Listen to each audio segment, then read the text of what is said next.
Morning, everybody. Carlo One here. Into the shop after 2 weeks of sitting around at work, not doing anything here in the shop. I was at work, as in at the power plant,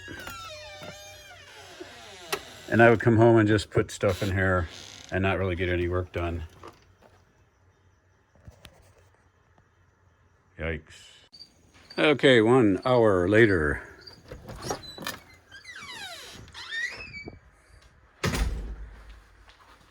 Ready to work on Sean Dory's rebuild.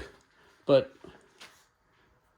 what I wanted to do was maybe talk about this Stef's oil pan. Okay, the Stef's oil pan. This isn't for everybody, but a stock oil pan works fine. It seals good, but if you're looking for something different and that has good clearance for headers, this is my idea, just putting a sight glass where the oil level sensor goes. This is the same size. You could put your oil level sensor there.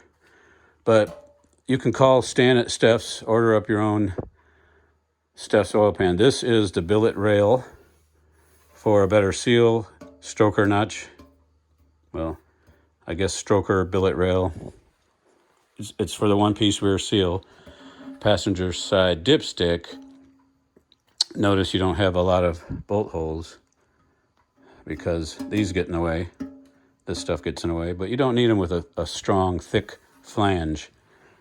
So I make this basically for my application. I have this area normally. This would normally come in and dip in a little bit, but I have it squared off so that you can fit one of those big Titan gear rotor pumps, oil pumps, which isn't common.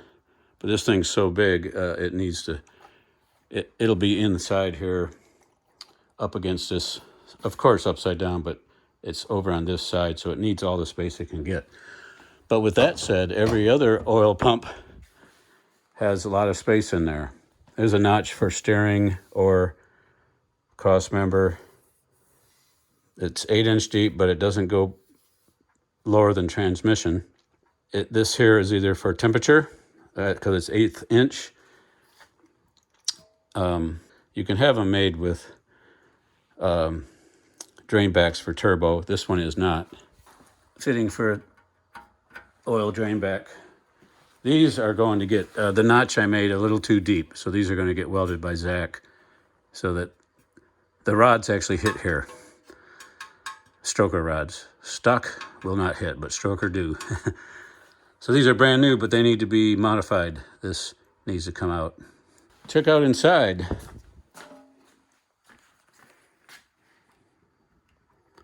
And I'll explain why I do not put the internal windage. I order it without, because these will come by default with a screen here, but I'd rather not deal with it. Clearance issues, and there's plenty of space there to allow for oil to fly out. But it does have a trap door for deceleration when you're at the end of the track and all the oil wants to go forward. It minimizes that. Lots of sump space. All your oil stays here. What I prefer to do is always have a stock windage, or even have an aftermarket that goes even further. This controls oil way better than oil pan installed windage. Anyway, any pump will fit in there. This is a shark tooth milling high pressure, the 10554. What you'll need, something like this. You'll always have to have like an 8-inch oil pump screen pickup, I guess they're called. The stock one, the stock for the F body, Y body comes up here. Well, that will then bump this. So that can't have that. So that's another thing. You can't use a stock pickup, but you can use any of these, I guess call them drag pickups or circle track pickups. Canton makes them. Steph will provide one also.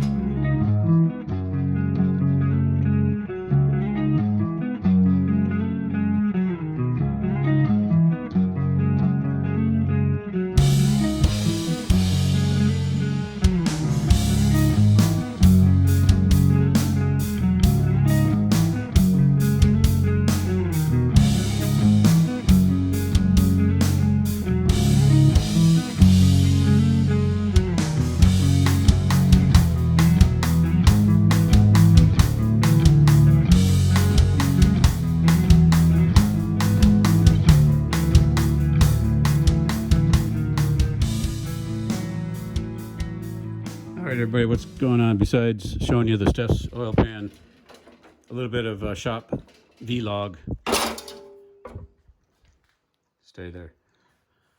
I am trying to catch up on assembling of motors. I have a hot rod up here that I haven't shown you, and I'm redoing the wiring on this hot rod. It's an LT1 engine from a 93 Corvette. Nothing wrong with the engine. I'm just redoing the entire wiring system. I'm going to use this here, the Leash Electronics system. It's a Holley Terminator X. I've got a lot of it run already, but I'm going to pull the existing wiring from under dash. Along with that, there's a engine rebuild here. The block is still at the machine shop. I have the crankshaft. This is Sean Dory's. He had bad cylinder heads, so I donated a set of LT1 core and got them sent to Lloyd Elliott. Lloyd Elliott did his work on them. So I'll get this Steph's oil pan on here. Something for me. I just wanted to. This is for one of my for my bracket racing car, nitrous fuel enrichment from. Really, it just, it's all in one. Goes where a battery would. It's not that big. I think it's just barely 1 gallon, so it's small, compact. This will go where on the where in the B body or the Camaro, the air filter would be. And all right, so that'll go in over the winter, and then I'll be set up for nitrous. I want to get a induction solution system that's built for the LT1 intake manifold. I'll just send an intake manifold to Steve at Induction Solutions. Like one of these that I have in here, they'll get sent to him. Then he'll plumb it. I do have, just in case, that's an alternator, a 3-inch pulley underdrive for alternator if I end up having more problems with alternators. There's engine number 117. It's got his crankshaft back from the balance. Over here for like engine 118, 119, a couple sets of AFR heads. These are for a friend of mine, his AFR heads from a while back. I had them worked. It's not any engine that I'm building. I'm just reassembling his engine. These are my CNC heads that I use on the dyno every once in a while to test short blocks. I guess that's about it. I got to get busy assembling engines. Sorry for the scruffiness. Carl Elwine, Elwine Engines. Take care.